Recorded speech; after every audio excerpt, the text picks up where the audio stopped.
Rise up!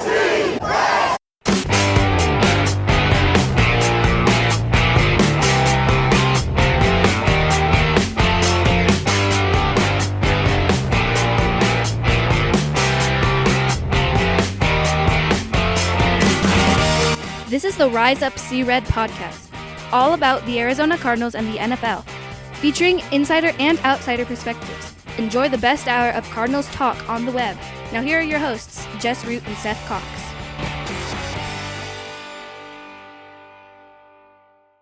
Hello, Arizona Cardinals fans, and welcome to the latest edition of the Rise Up See Red podcast. It's episode 238. I'm your host, Jess Root from cardswire.com.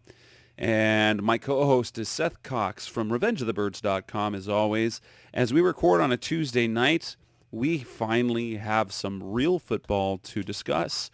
As the Arizona Cardinals opened their season scarily bad, and then amazingly fun, and then a bit disappointing at the end, they end up with a 27-27 overtime tie with the Detroit Lions. That was a lot of things.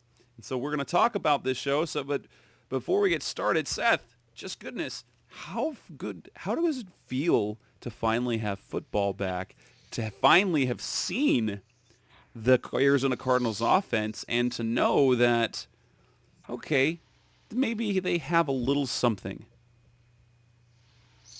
Yeah, it was a lot of there were a lot of questions through about 2 3/4 of play, and then all of a sudden it took off like a bolt of lightning, and man, that was fun to watch the last quarter, and then even overtime, and you know, a tie stinks, but at the same time it's impressive that they were able to come back and even get it tied up with where they were heading, into the fourth quarter. So this episode of the show, what we're going to talk about, we actually have some bad news to share. We're going to talk about first, as the Arizona Cardinals have to deal with another offensive line injury, another offseason acquisition injury. So we're going to talk about Marcus Gilbert, his injury. We're going to talk about the addition of Jordan Mills, whom they signed on Tuesday. Then we'll break down the game. How did Kyler do? How did Cliff Kingsbury do in his coaching debut? We're going to talk about the other good things that we saw, some things that concern us. And we're going to look ahead to their Week 2 matchup against the Baltimore Ravens, a team that just absolutely decimated the Miami Dolphins on Sunday. Are they as good as they look, or is Miami as bad as they looked? Oh, geez. We're going to talk about that. We'll start with Marcus Gilbert. The Cardinals knew that he was going to be gone in Week 1. He injured his knee on Thursday. Cliff Kingsbury is very consistent. He's given up very, very little when it comes to information about injuries, and he gave up nothing. He wouldn't even say if it needed an MRI. He wouldn't even, when the question was, is it bad enough that you get an MRI? It's like, I'm not going to get into that. I'm like, seriously.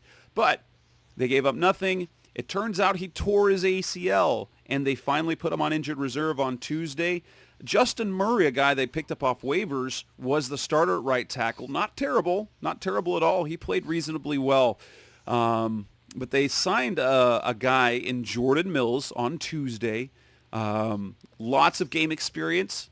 He's been in the league for quite a while, and started every single game the last 3 seasons with the Buffalo Bills, went to the Miami Dolphins in the offseason and was among their final cuts. And the initial reaction that I think, well, why in the world would we want a guy that the Miami Dolphins cut?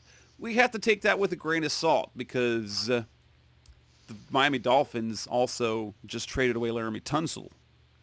So I don't know if their goals were to keep the most talented players, or rather just to, hey, let's get some young players. I don't know. So what do you think, first of all? What were your first thoughts on the Marcus Gilbert injury when we knew about it last week? So unfortunately, Marcus Gilbert never even gets to play a game for the Cardinals.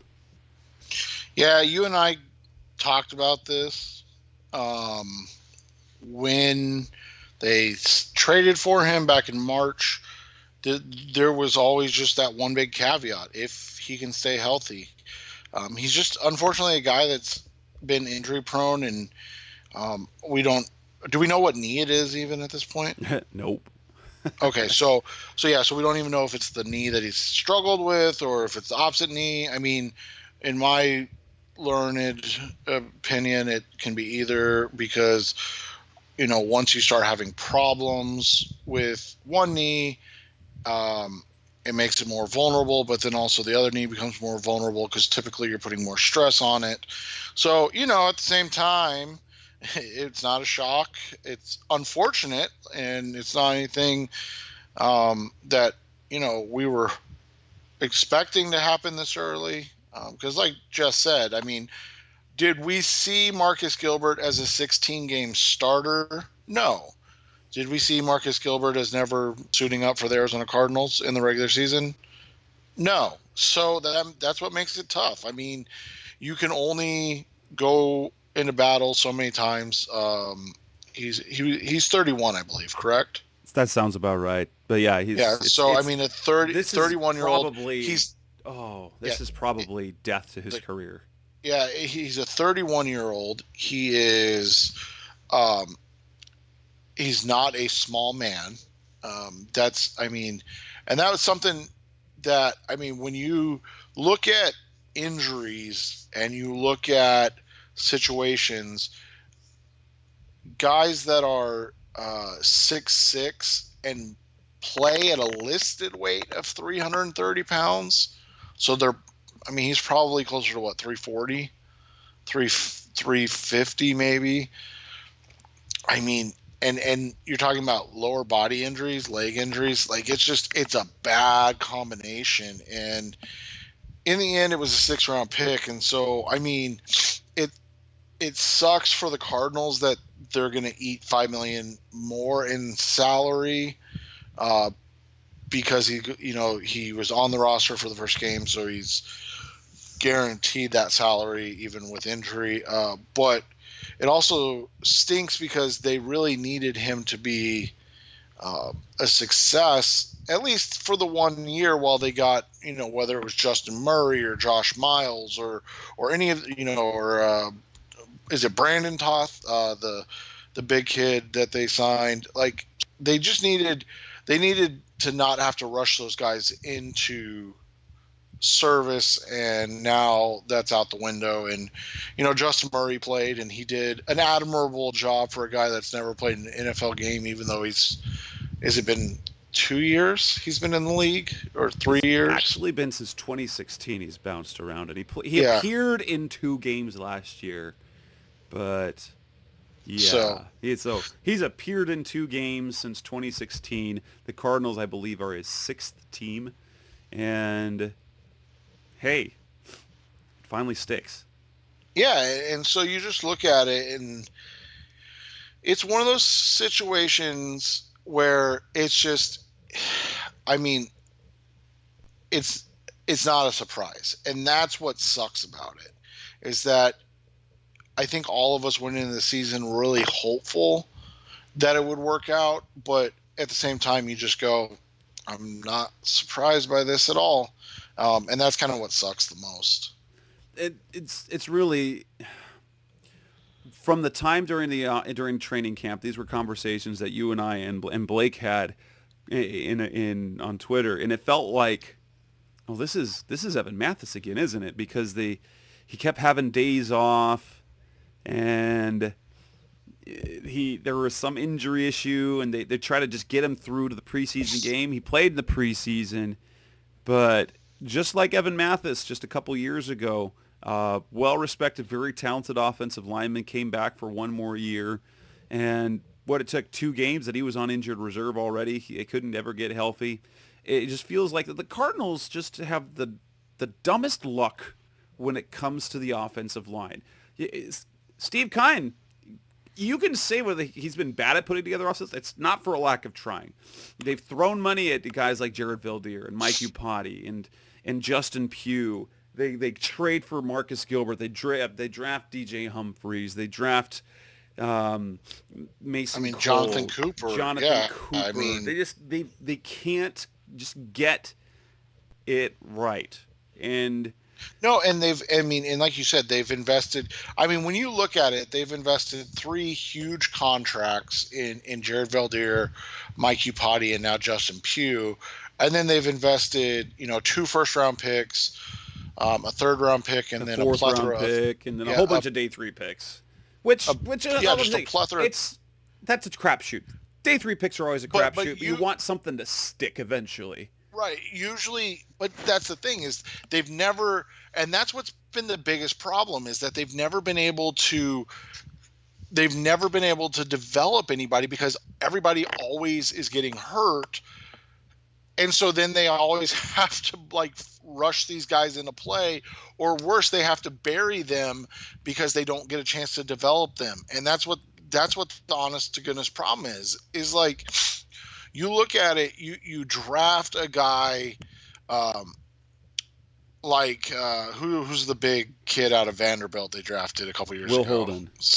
Yeah, Will Holden. So you draft Will Holden, who has really impressive measurables from a size and his athletic profile was incredible. And he's having to play in the first 10 games? This is a 5th-round pick that they needed to sit on the bench for a full season and mature, and they couldn't even do it. And just that's been what the problem is that. Well, and then they draft centers that can't beat out AQ Shipley because he's freaking resilient. He can't get rid of him. Well, and to Mason Cole's defense, and you and I talked about this. Mason Cole's biggest weakness was snapping in the shotgun. So, at the Senior Bowl in 2018, it was an actual conversation that was had amongst scouts of whether he would have to play somewhere else because he was struggling so bad to get shotgun snaps back. So you bring in an air raid and it's all shotgun, and you kind of, at that point, just you're like, oh crap. But you get what you ask for. You can't ask a guy that probably his biggest weakness as a center is shotgun snapping to now shotgun snap 99% of the time. So it's unfortunate. It is what it is. And so, it just is another, I don't know how to say this without sounding rash or uncouth, but it's just another, headstone in the graveyard of Steve Keim trying to, yeah. That's all it is. And I hate saying it like that, but this dude, again, not for lack of trying. Now you can say there's one thing that you can say that he has been guilty of, and that is he's avoided the highest price, the highest talented guys with going with guys. Every single one of these guys that he's picked up, that he's put out, he's given money to or acquired, they've all had durability concerns. Mike Upati came in that last year. He's a little bit banged up. When he was playing for San Francisco, Jared Veldheer had missed time with the torn triceps. Justin Pugh had missed 12 games in the previous 2 years. Then you add Marcus Gilbert, who played 12 games in the last 2 seasons. Really there's been one offensive lineman of any note, of any repute that they've acquired in free agency who has been has a history of durability is J.R. Sweezy. And people's reaction to signing J.R. Sweezy is, eh. Yeah, and people were upset about that, and so it kind of, bringing this all back full circle. The signing of Jordan Mills. What was the one stat you gave us about Jordan Mills the last 3 years? Every single game of the last 3 years, he started 48 straight games playing right tackle for the Buffalo Bills. That's great. Yeah, so is he good? Probably.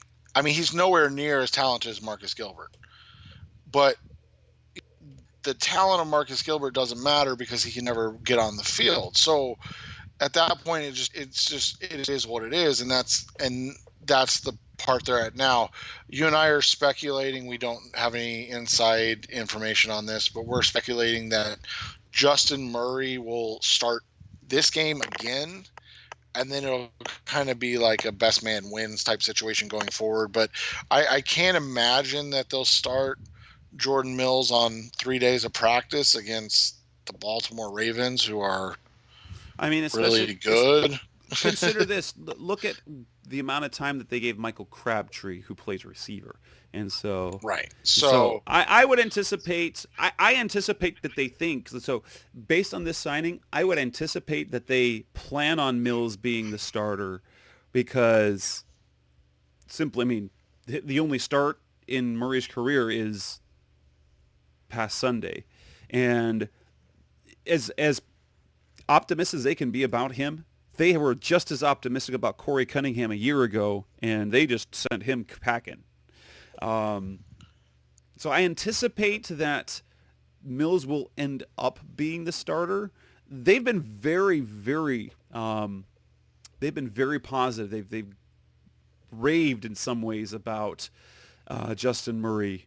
But I think it's talking about a huge upgrade to the roster. But I never thought you can't rave about a player like that and think that he's a starter when he's on your sixth team in 4 years. So I think they like Murray's ability to come off the bench more than having him as a starter. He did admirably, but then what did Cliff Kingsbury say on Monday is that they had tackles in on Monday they were working out.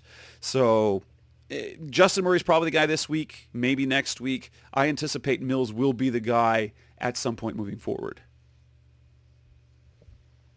Yeah. So, and he'll be available. That's something. And here's the thing: when if we believe what we've got in Kyler Murray, they do not need a great offensive line. You think of the great quarterbacks in the league. Very few of them have had great offensive lines. When you have a great quarterback, especially once you hit that first big contract, all you've got to have is capable. You've got to have good enough. When Carson Palmer lit up the league in 2015, that offensive line was not good. 2016, when David Johnson set a record, there was not a good offensive line. They were barely capable. Kurt Warner, when they went to the Super Bowl, come on. Mike Gandy was nothing special left tackle. Levi Brown was playing right tackle. That was a good enough offensive line. That's what we need moving forward. Coming up next on the Rise of C-Red podcast, we're going to move to the game, start breaking things down, talk about the performances there. We'll talk specifically about Kyler Murray. That's coming up next on Rise Up C-Red. We're back on the Rise Up C-Red podcast. Best hour of Cardinals talk on the web. Let's talk about Kyler Murray. Kyler Murray. Ooh, that was a game that really did not look good for a while, and then suddenly it looked great. How worried were you after the first half of play with how Murray was playing?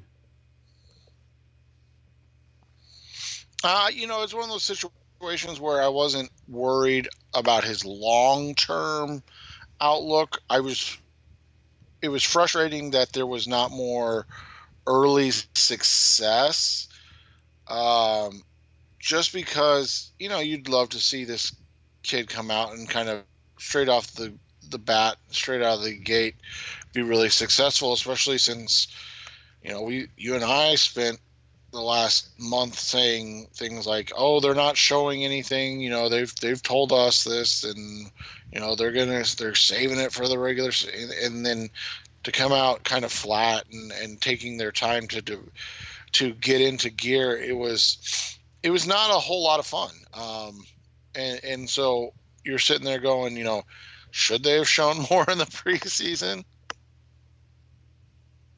Yeah, that's the thing you had to think about is, and Cliff admitted that. He admitted that afterwards. Is like, well, it's a give and take there. Do you want to not show anything or do you want to rep it? Because if you rep it so that you can execute, but then you've given other defenses a chance to see things.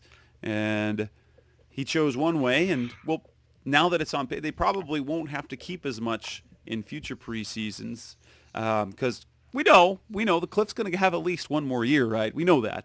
But the thing that was interesting about me and Kyler Murray's demeanor has always been the guy doesn't get nervous. It was obvious. It was really obvious that he was, I don't know if overwhelmed or nervous, but his inexperience did come into play because there were times when, like, the interception, that was very rookie-like, and it wasn't Kyler Murray-like because the analytics showed like his game tape. He doesn't turn the ball over, and that was just one of those ill-advised throws. The interception in the first half, he was a little off on his throws, the tips at the line of scrimmage, and so kind of everything was coming to like, oh, he's the first batted down. First ball tipped the line of scrimmage. Oh, he's too short. Like, what the stat they kept throwing out there when they drafted him? He only had 5 passes batted down his entire last year at Oklahoma.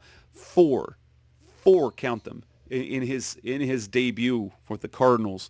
And it was just, he wasn't in rhythm, and it looked worrisome because this supposedly innovative, high-powered offense was producing at roughly the same level as their garbage offense and scheme from a year ago.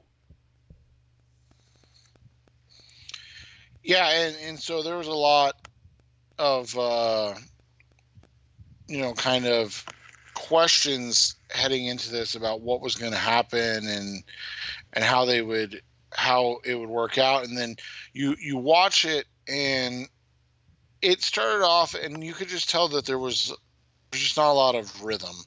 Wide receivers were turning around late, or Murray was early, or Murray was late, and so there was just, I mean, and then the offensive line in the first half wasn't great. Then they would have silly penalties that kind of got them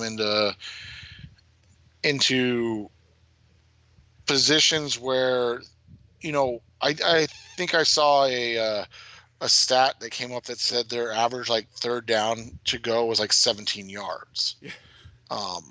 And that was just, I mean, there's no, that you I don't can't care have, if it's it doesn't matter right. if it's I don't care if it's Tom Brady. Right.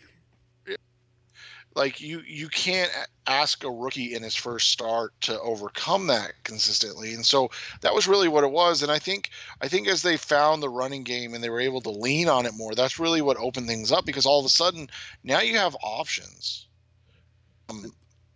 Now you're multiple on second down and third down, as opposed to, well, if we run on second and long because we gave up a sack or had a penalty on first down, now, and we don't get chunk yardage, well, then we're in an obvious passing down. And so that was a lot of the first 2 3/4 of the game. And as they got into more of a rhythm and they got into, multiples on second and third down, all of a sudden they were able to kind of bring out the bag of tricks. I think Cliff was able to show a little more of his diversity and that innovation that everybody's talking about so much, and just the way, I mean, just running a double mesh with Christian Kirk running the jet sweep, and then David Johnson running, that inside zone,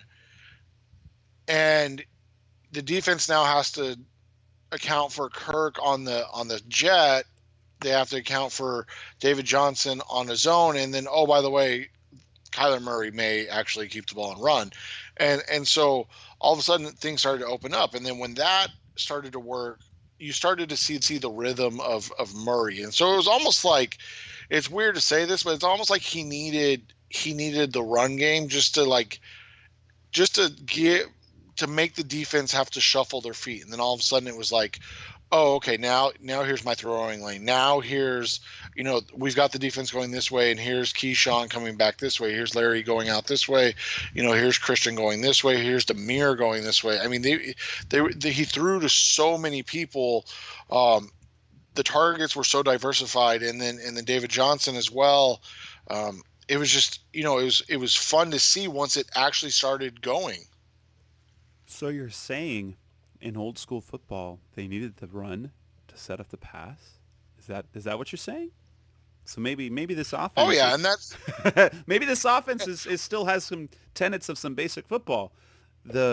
While the passing game can open up the running game, which I believe we've seen, and which will contribute to David Johnson's success this year.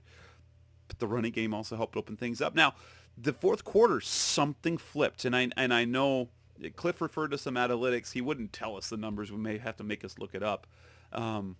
His fourth quarter numbers in college were something insane, and it seemed like once he hit that big play to Larry Fitzgerald, everything started clicking. It seemed that every receiver was open. Well, and the stats were bad. And then I think I counted he connected on 11 of 12 passes after that. Everything was working. The short, the medium, the longer pass, everything was working for Murray. The accuracy that had left him early in the game, those throws to Fitz, both in regulation and overtime, were just absolutely fantastic. It was like he got his feet under him. He got acclimated to what was happening, and with the help with Cliff's play calling, we saw what potentially is what we can see moving forward, which is super exciting. He made big plays. Now, I have one major observation of what I saw, and it felt to me like he was purposely holding back from running. And I that's the one thing that I want to see unlocked, because we know how dynamic he is. And I know there's part of it where he's saying he doesn't want to look like Lamar Jackson a year ago, where it was run first. We know he's not a run first quarterback, but that is part of his game that is special. And officially he had 3 rushing attempts. Now, he was sacked 5 times. I believe 2 of those sacks that were credited for were basically rushes that went negative. He either gave up or went out of bounds. So they counted as sacks because it was kind of a pass play, but they were really essentially rushes. There was really only 2 plays where I felt he was trying to gain yards. There was the one, and then the other one that he ended up not getting the first down on, because he, instead of pushing the ball forward, he had it behind him. And I just felt like he was purposely, whether it's being coached or whatever, he's trying to prove something, he's holding back his legs. Yeah, and I feel like it's probably being coached at this point, because it seems like it's a conscious effort to make sure you're not running, which is just, that's silly to me. Like, be dynamic, let the kid out of, and kind of, and develop into who he is as a player, and let that be a multiple option type of guy, a guy that can do different things. And so, at that point, you just kind of, you look at it and you hope that they're a little more freeing of him as the season goes on, and that they're able to kind of, grow a little bit more from that, and be a little more willing to let him be himself, and be kind of take some chances and take some risk and things of that nature. So here's the thing. While sure they're holding him back, or he's holding himself back with the running attack, there's one thing that's clear. They're not really trying to protect him in the pass game. They have opened everything up. 54 pass attempts. It's a top 10 passing attempt performance in Cardinals history. 54 pass attempts in his debut. I think Josh Rosen threw the ball in the most last year was 43, and that was when they were, think about it, the games that they were in, they had no choice but to throw the ball. I think Carson Palmer was the last to throw 50 times, and that was in October of 2017. And 54 is the most since, I believe it was 2008 or 2009. Kurt Warner was the last to throw for that many passes. 300 yards in his debut with 2 touchdown passes. Oh, goodness. He's going to... Now, assuming as we see, maybe it won't be as great as it was in the fourth quarter, but it certainly won't be as bad as it was the first 3 quarters. Maybe we can see, is he going to really put up video game numbers in the passing game? It sure does seem like it. I mean, I was slightly like you, disappointed in his rushing numbers, and so even if you take away, fifth, and it'll be crazy, it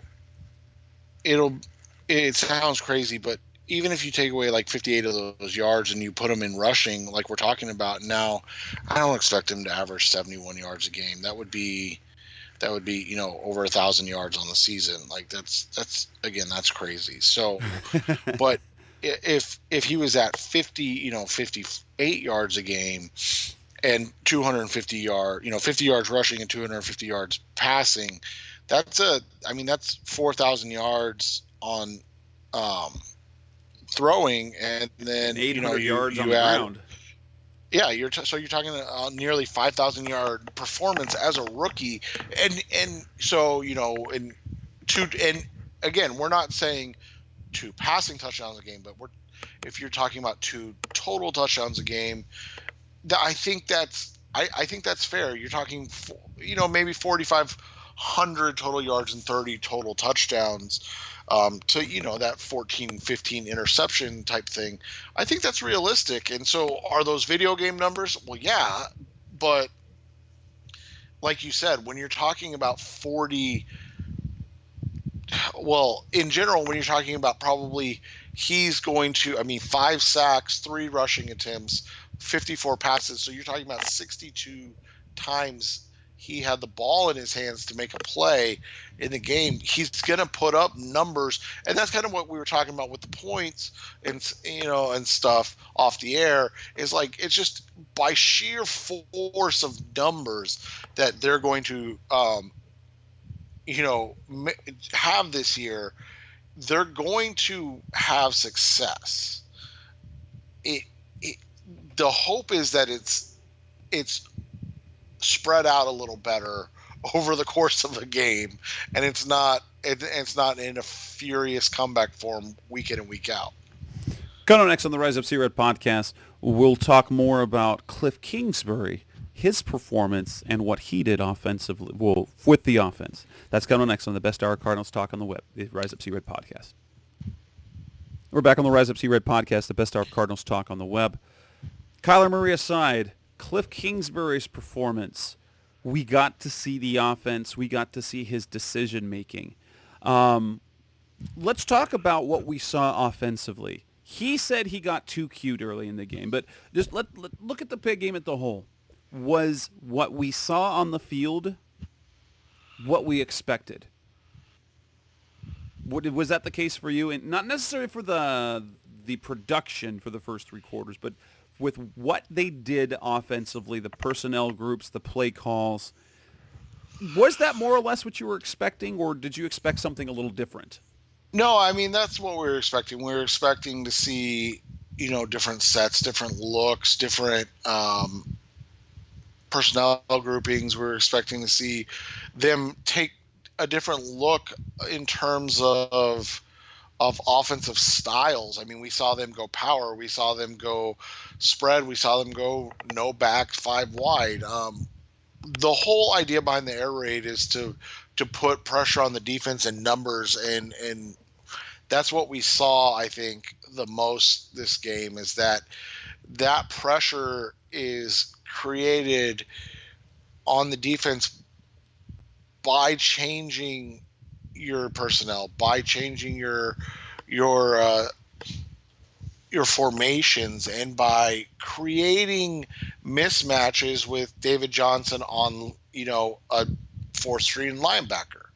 I mean, that's who he caught the touchdown over was Jalen Reeves Maven or something like that. I mean, he's their fourth string linebacker. So it's the young kid out of Florida that they drafted after Hassan Reddick was drafted. I can't remember his name now. And then Christian Jones, and then the kid they drafted this year out of Hawaii that had a pretty nice game. And then it's Reeves Maven. And so you look at it, and that's what it's all about. It may not be, oh, we're calling the play for that. And I thought Kyle Odegaard did a nice job in his column today, kind of breaking that down, that the play call wasn't to get David Johnson on a seam route. It just lined up because of personnel. And so that's what the whole idea behind the air raid is to create, options for your quarterback and win in sheer volume and numbers in that way. And I think that's what we saw. I mean, I'm not going to be surprised if we see, it's never going to, I shouldn't say never, but it's not going to be 2 or 3 quarters every game. But I won't be surprised if we see slow starts in several games this year where they're trying to, find the right groupings and take advantage of the right matchups. And then, on the 4th or 5th series of the game, then they find it, and now all of a sudden they're able to really exploit it and attack it.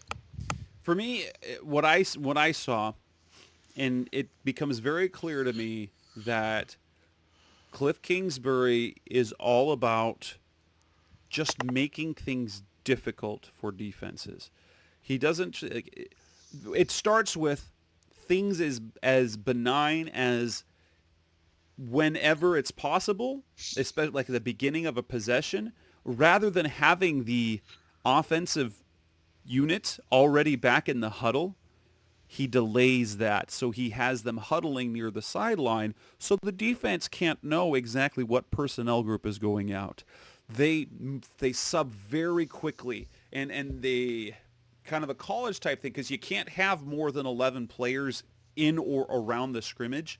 And so there are receivers, they will have 13, 14 players on the field, but really out on the outskirts of the side of the field for substitution purposes. So it just makes it very, very difficult for the defense to know what personnel package to put out there. And then they go with tempo.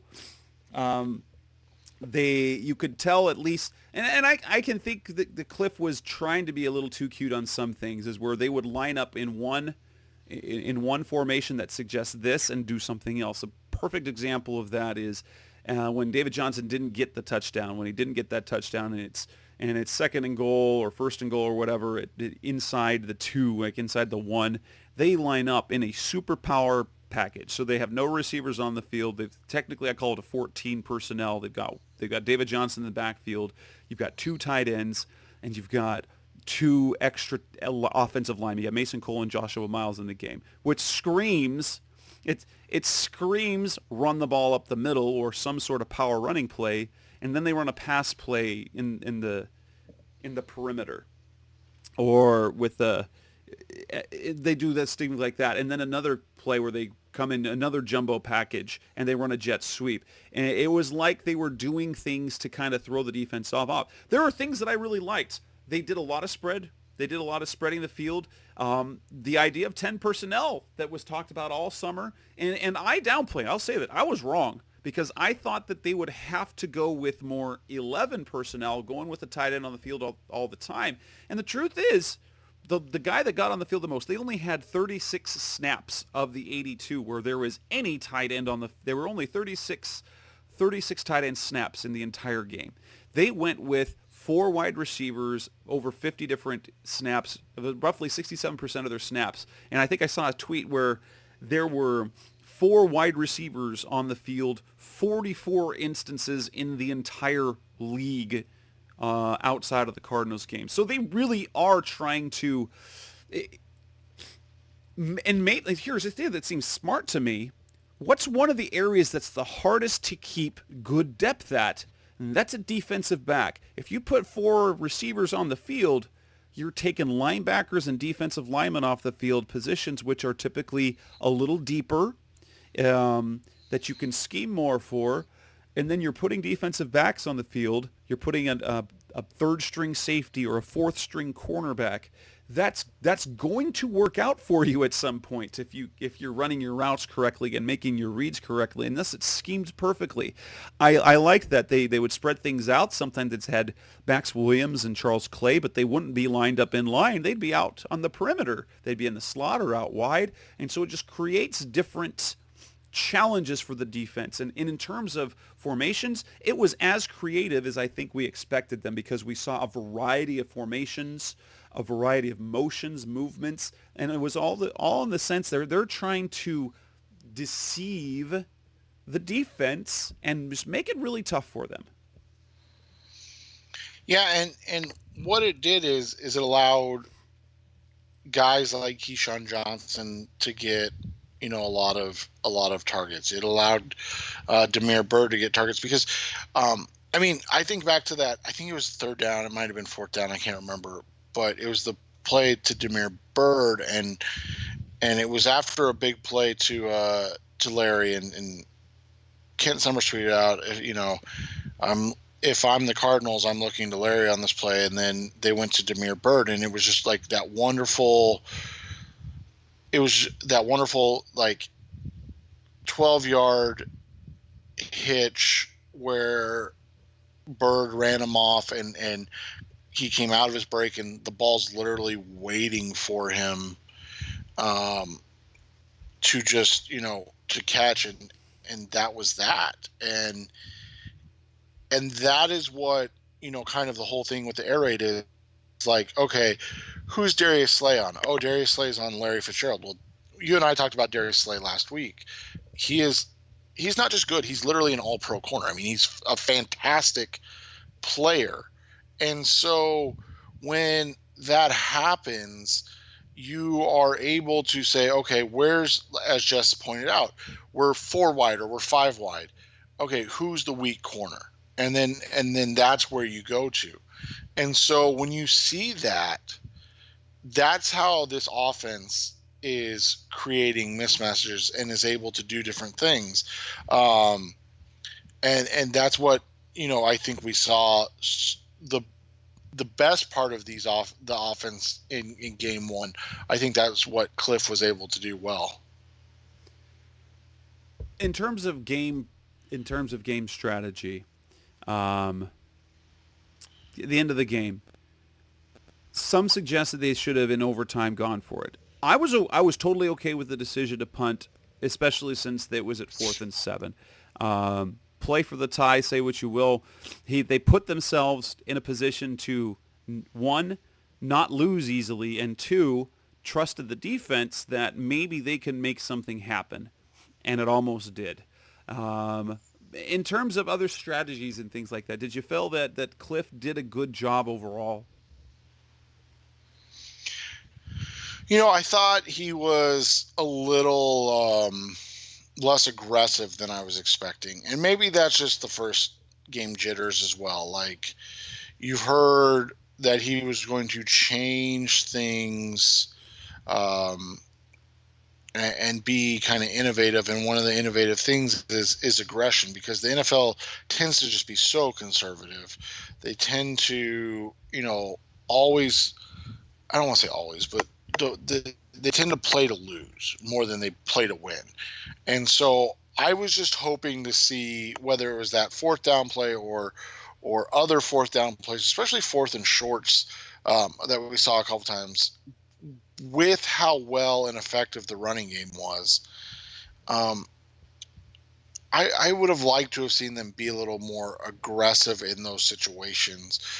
In the end, it worked out because they were able to come back, make the comeback complete, tie the game. I mean, it's unfortunate that it ends in a tie, but it's a lot better than ending in a loss. And so when you look at it from that perspective, you can't critique too much because of the outcome. I mean, but in the same conversation, you look at it and you just say, hey, like, it would have been great to see him be just slightly more aggressive.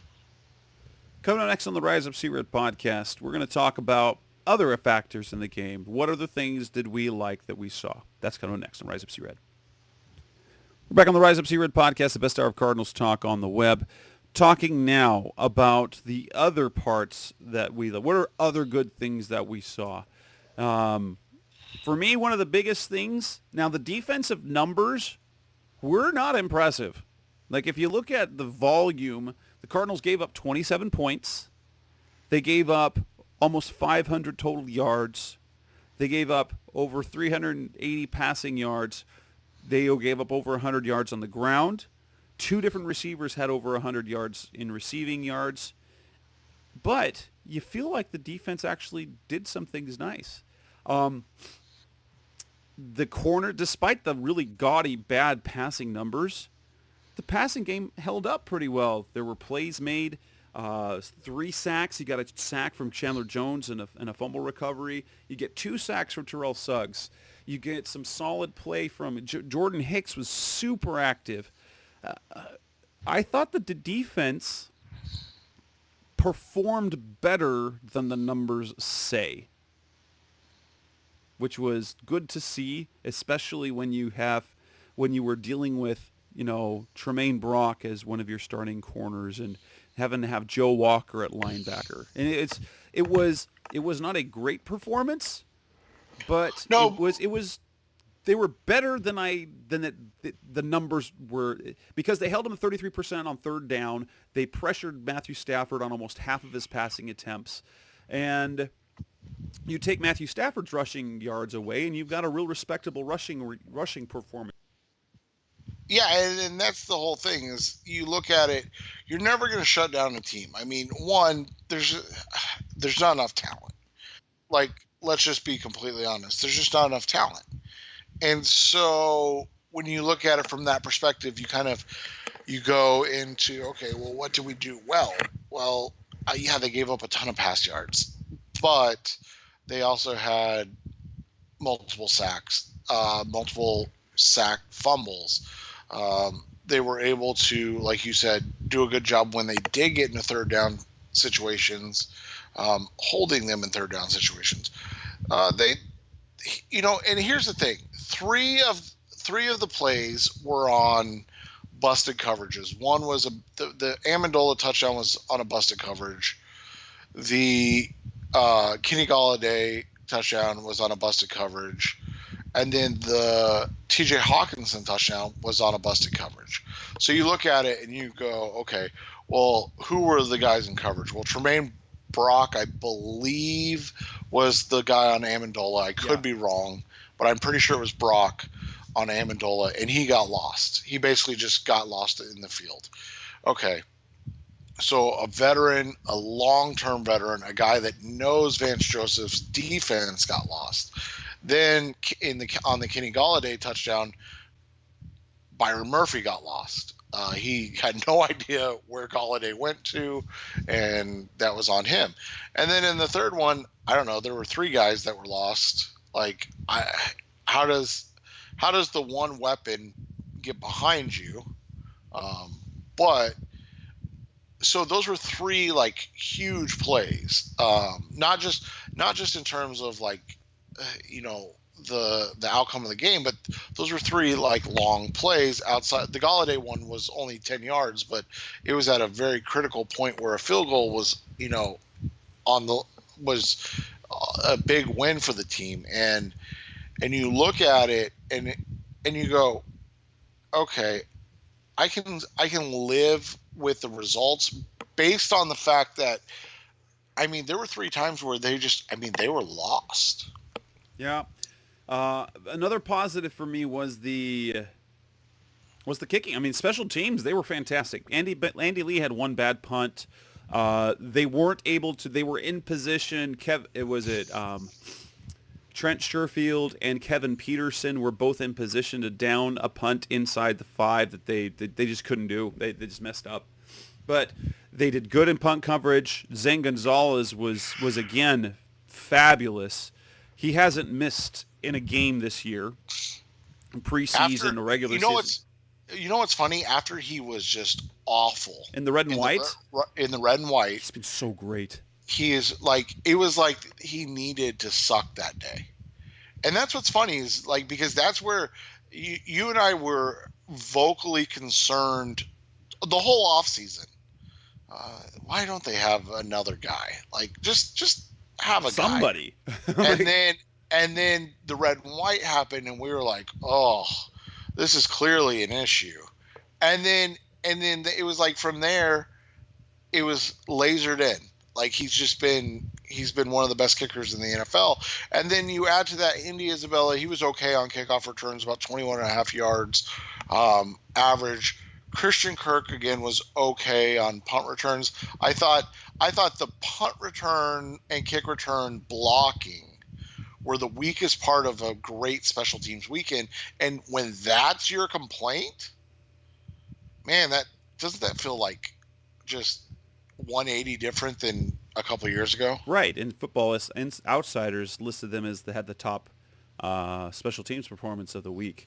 Other positives, we were talking about this for the show, the running game.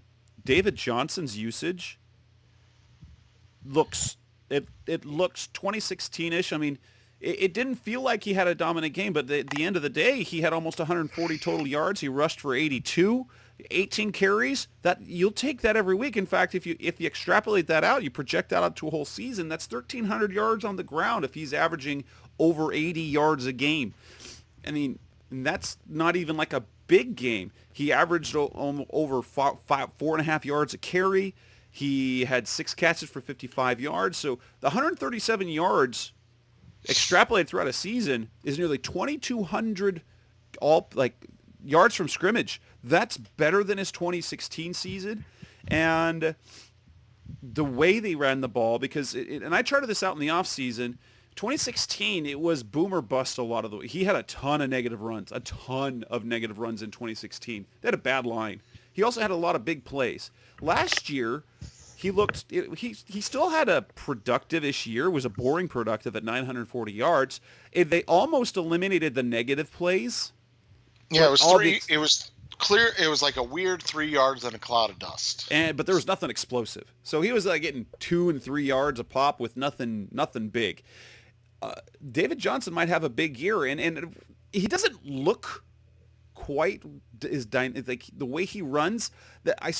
It looks like he's forgotten how to run like he did in 2016. Maybe it's being coached out of him. Maybe it's just because they have a different coaching staff. But I think we're going to be excited for what David Johnson does this year. And maybe it's just a sheer volume. If you're doing that many offensive plays, there's going to be a lot of big numbers. Yeah, and you look at, Larry Fitzgerald had 8 catches. I went back. He only had one game last year where he had that many catches and had over 10 yards per reception. So that was, it wasn't just a volume dump into Fitzgerald. It was, it was productive, long yardage. It was good to see. It was something we haven't seen from him in a while. Not anything of his doing, I would guess, but it was good to see, a little bit different usage for Larry, and he was super productive in a game where they needed somebody to make plays, and he was able to. That was really good to see. I think another old guy that really played well was Terrell Suggs. 2 sacks. I think he had 7 quarterback hits as well. 2 tackles for loss. So he was active, and he played in 77% of the snaps. Yeah, I don't know if he's going to play that much, but he was productive through the whole game. I think he'll be a 70-75% type of guy. You figure they're just, they were just working in. Who was the guy they just brought in? Goodness, Cassius Marsh. So they haven't even really got him accustomed to it yet. So it was really just Brooks Reed this week that was getting the kind of secondary pass rush stuff. So now you'll get a little bit more Cassius and a little less Suggs, and I think it'll help both guys. Obviously he's not going to have 32 sacks on the season, but even if he can go, get to 10 double-digit sacks for someone his age. 37-year-old. Oh my gosh. That's insane. So, I mean, it was great. I mean, we can never talk enough about Chandler Jones, and that's just a fact. I think I think it was Joe Thomas that tweeted it out. I wish I could remember during the game, but it was, that Chandler Jones is a top 5 player at his top 5 pass rusher in the NFL, and one of the most underrated players in the NFL, and that's weird to say. Other than that, coming up to the Rise Up See Red podcast, let's talk about some of our concerns before we move forward and look ahead to the game against Baltimore. So look into this. Coming up next on Rise Up See Red. We're coming up next on the Rise Up See Red podcast, the best hour of Cardinals talk on the web. Here we are now. There were still concerns. What is your major concerns that you have still coming out of that game? Things are like, that probably could do a little bit better. What stood out to you as concerning? I think when you look at this game overall, the biggest concern is going to continue to be,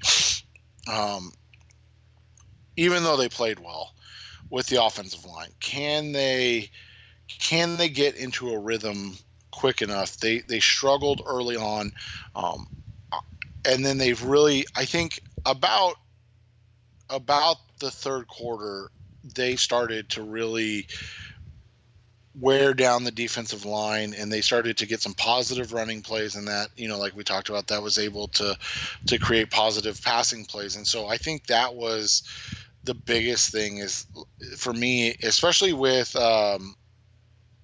Baltimore coming up. Like they still started slow that way, and so can they play a full 4 quarters like they did in the second half? That was because the second half, I mean, they played really well, and I think a lot of it was you saw the J.R. Sweezy thing, but I think a lot of that had to do with he was so worried about Justin Murray, and he was going to help Justin Murray in so many snaps that it caused a problem.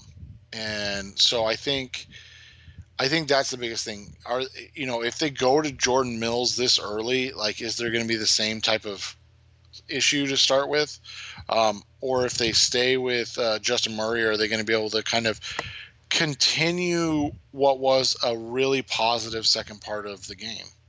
My main concern is simply defensively is we got to get Hassan Reddick back out there. As crazy as that sounds, they need Reddick out there. Joe Walker, he's a capable guy, but they need Reddick out there for his athleticism and ability to cover guys because, and it was interesting because it looked like they were really going to hold Reddick back.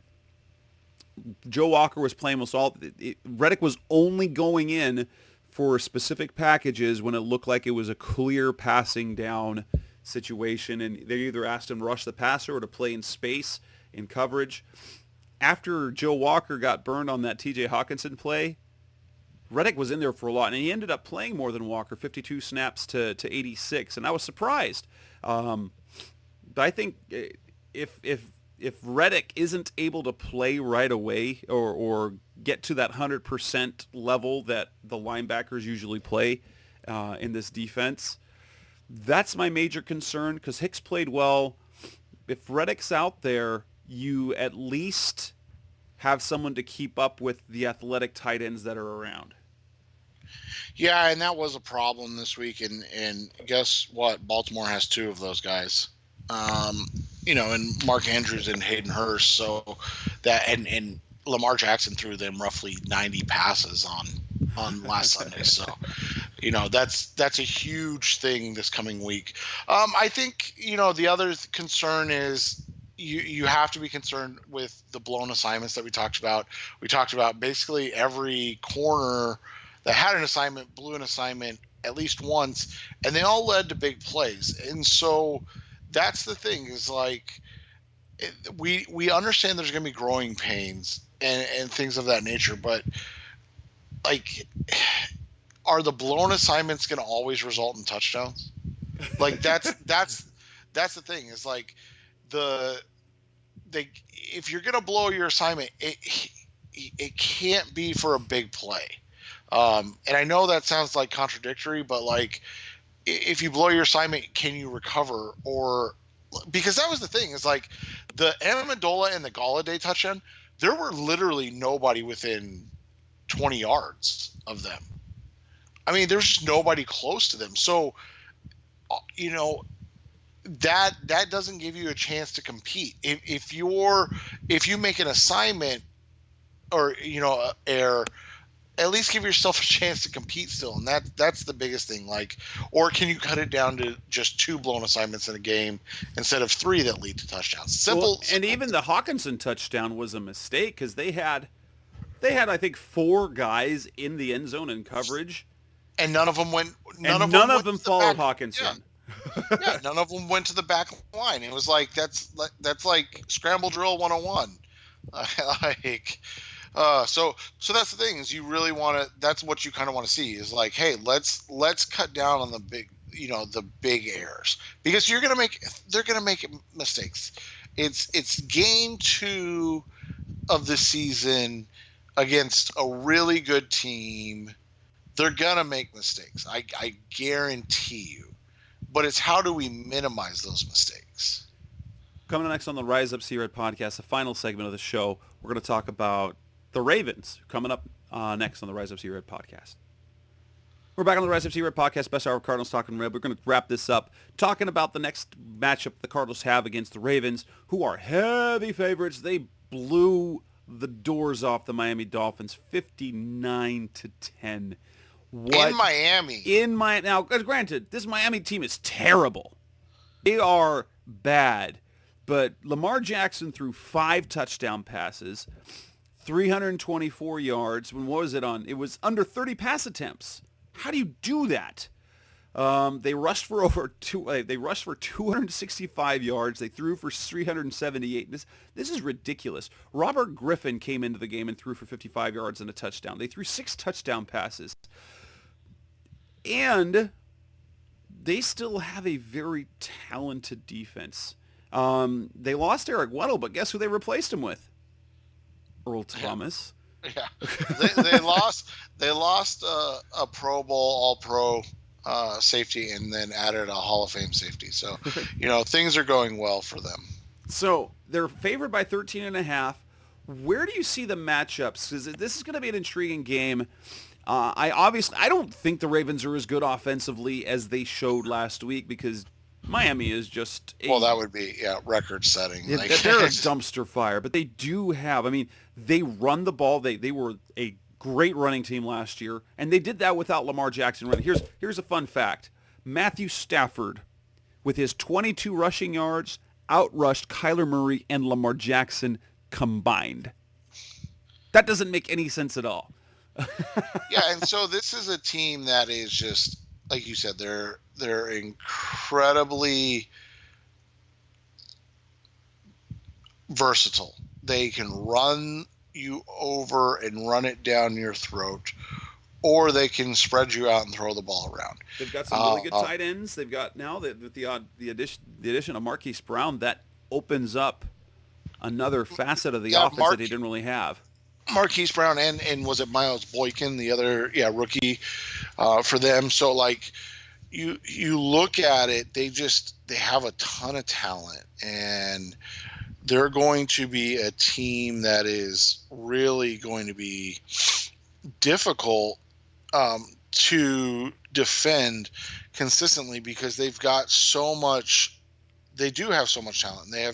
They're able to do attack you in different ways. And so the question becomes, can you create enough offensively to play with them? I think they can. And that's my big thing is like, I see a team in the Cardinals that are versatile, that are able to really play in different ways. But that's going to be the biggest thing is they got to find a way to compete consistently in different ways, and not get down behind, because the difference between the Ravens and the Lions is if you get down 28-0, they're just going to you're going to get a really heavy dose of Mark Ingram. And who was the other guy they have? I can't remember his name, but yeah, I mean, you're going to see two guys that are just going to run the ball down your throat, and they're not afraid to do that, and that's just kind of how they are as players, so, or as a team. And then, obviously, I mean that team that they played in, the Dolphins, it could be historically bad. So you look at it and you acknowledge how good the win was. And then you wonder what they can do, because I don't think it's indicative of how good the Ravens defense is, more than it is just how bad the Dolphins offense is. Yeah. Matchups that are going to cause problems. I think Marquise Brown's going to be an interesting guy to watch. He's definitely going to test the deep speed of this team, and that is one thing we've talked about, that when you look at the Lions, as much as you were slightly concerned by Kenny Golladay and Marvin Jones, they weren't burners. They weren't guys that are going to beat you over the top. I mean, Marquise Brown is fast, and I think that's putting it like super mildly. So, can Byron Murphy, Chris Jones, and Tremaine Brock keep up? And it's going to be interesting to see what the Earl Thomas effect is on Kyler Murray, because Thomas is a game changer defensively. He does different things. He was really kind of the linchpin of that Seattle defense and why they were so good. Obviously, he had Bobby Wagner, but Earl Thomas was the difference maker. It's what made that team really, that took them from being a good defense to be an amazing defense. And if he'll be able to fool Kyler with his play out there, it's safety. Yeah, and he may be able to, and that's kind of the concerning thing, is what he's able to do. He's a very difficult defensive player, and so that, and then you look at their defensive line, they're very stout up front. So how are they going to kind of go about this? It's going to be really interesting to see how they attack. They're really going to have to find a way to be creative, to keep the ball away from guys like Earl Thomas and Tony Jefferson, and they're going to have to find a way to take advantage of matchups. I think their corners are. Marlon Humphreys is a really good corner, but I think that I don't know if they can compete, with these guys. So for like what we saw earlier, where they're competing at an extremely high level. So we'll see how this kind of all plays out. I don't expect the Cardinals to win, but I do expect them to play good enough to be in the game and have a chance to win. Even if they don't win, though, that's kind of all you really are asking for, right? Basically, it's with that first early time slot across the country on the East Coast, heavily big underdogs, 13.5 points. If you can keep it within a score, obviously you want the Cardinals to win. But if you, based on what we saw from the Ravens last week, if the Cardinals could keep this a one-score game, ideally, I think that really sets them up for some success over the next few games. Yeah, and the thing is, when you look at it, they got, they were able to come back. They were able to put pressure the Lions and inevitably tie them. Unfortunately a tie. But when you look at this, they have a real opportunity with just the way that the schedule played out that we were kind of concerned with to start with, where they could go on a mini little winning streak after this game if they're able to stay competitive. And that's a big if. I mean, that's a giant if. If you go into Baltimore and just get blown out, it's going to be hard to come back and see you competing against Carolina and Seattle, even though they're at home. However, if you go and you compete and you play well, then all of a sudden you feel better and you feel a little more confident that you can beat a Carolina team that, lost at home to the LA Rams, and that you can beat a Seattle team that struggled against the Cincinnati Bengals. So those are games that you feel slightly better about if you come out of this game with a close loss, or heck, even a win. But if you get just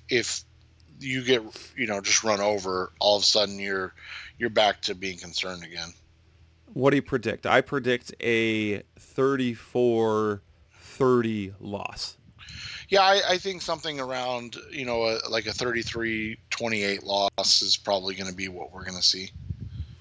And with that, let's wrap this show, the Rise Up Sea Red podcast. We'll be back in a week where we talk about what happened against the Ravens. So thanks for listening as always. That's Seth Hawks. I'm Jess Root. You can find us anywhere that you can find podcasts online. Again, thanks for listening. We'll be back again in a week. Thanks for listening to the latest edition of the Rise Up Sea Red podcast. Listen to previous episodes and subscribe to the show on Apple Podcasts, Stitcher Radio, Audioboom, or many other podcast platforms so shows are delivered directly to your mobile device. Please give the show a 5-star rating and always support the sponsors who support the show.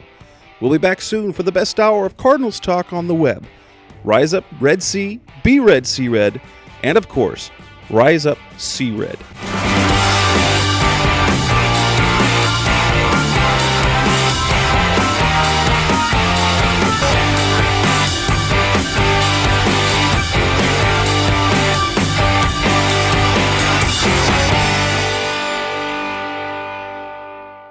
Roll!